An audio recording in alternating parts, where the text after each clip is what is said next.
శ్రీమన్మహాగణాధిపతయే నమో నమః. మహాసరస్వత్యై నమః. శ్రీగురుభ్యో నమః. హరి ఓం. సర్వప్రజానీకానికి తెలుగు సంవత్సరాది యుగములకు ఆది ఉగాది. నిన్నటి వరకు మనం శ్రీ విళంబినామ సంవత్సరంలో కష్ట నష్టాలు సుఖదుఖాలతో ఎన్నో పొంది ఉన్నాము. కాబట్టి నిన్నటి విళంబినామ సంవత్సరాన్ని వీడ్కోలు పలుకుతూ నేటి నుండి తెలుగు సంవత్సరాదిని శ్రీ వికారీనామ సంవత్సరంలో అడుగు పెడుతున్న శుభాకాంక్షలతో 50 మంది ప్రజానీకానికి తెలుగు సంవత్సరాది యొక్క పంచాంగ శ్రవణానందముగా 50 మంది తరించి ఆచరించవలసిందిగా కోరుచు మీ యొక్క శ్రేయోభిలాషిగా హితుడిగా సన్నిహితుడిగా పౌరోహితుడిగా శ్రీ తిరిదేవరపల్లి శ్యామసుందర శాస్త్రిగా మీ అందరికీ కూడా ఆ భగవంతుడు శుభాశిస్సులు మీకు మాకు మన అందరికీ సమస్త జనులు సమస్త ప్రాణులు సుఖశాంతులతో వర్ధిల్లాలని నేటి తెలుగు సంవత్సరాది శ్రీ వికారినామ సంవత్సరంలో అలాగే సింహరాశి గల వారికి 5వ రాశిలోకి పెడుతున్నాము.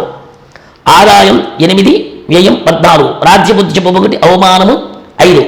మగా పుబ్బ ఉత్తరాపాద సింహం. మగా నక్షత్రం 4 పాదాలు. పుబ్బ అనగా పూర్వ ఫల్గుని అనగా ఒకటే, ఉత్తర అనగా ఉత్తర ఫల్గుని అన్న ఒకటే నక్షత్రం అన్నమాట. పుబ్బా నక్షత్రం 4 పాదాలు, ఉత్తరా నక్షత్రం మొదటి పాదం కలిగితే సింహము అంటే సింహరాశి. ఈ రాశిగల వారికి ప్రారంభం లగాయితూ ఆదాయం మించిన ఖర్చులు, రుణములు చేయుట, స్థిరాస్తులు మార్పు చేయుట, భార్యాభర్తల మధ్య కుటుంబంలో అత్యంత కలహాలతో ఉండటం ఇలాంటి జరుగుతూ ఉంటుంది. నవంబర్ లగాయితూ పరిస్థితులు చక్కబడతాయి.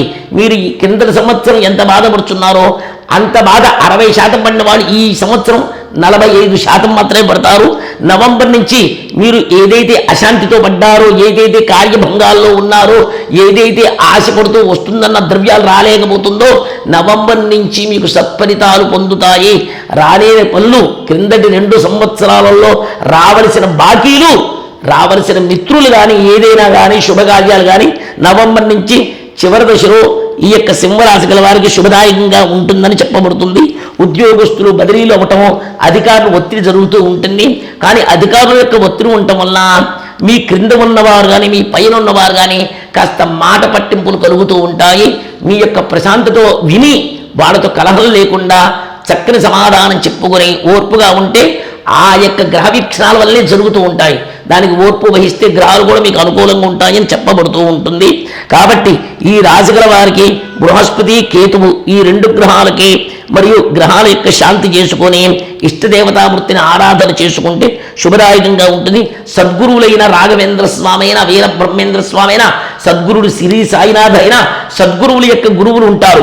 ఆ గురువుల యొక్క పూజా విధానం ఇన్ని వారాల నియమం పెట్టుకొని మీరు ఆచరించుకుంటే సత్ఫలితాలు పొందుతాయి. వీళ్ళ అదృష్ట సంఖ్య 1 అని చెప్పబడుతుంది ఈ సింహరాశి గల వారికి.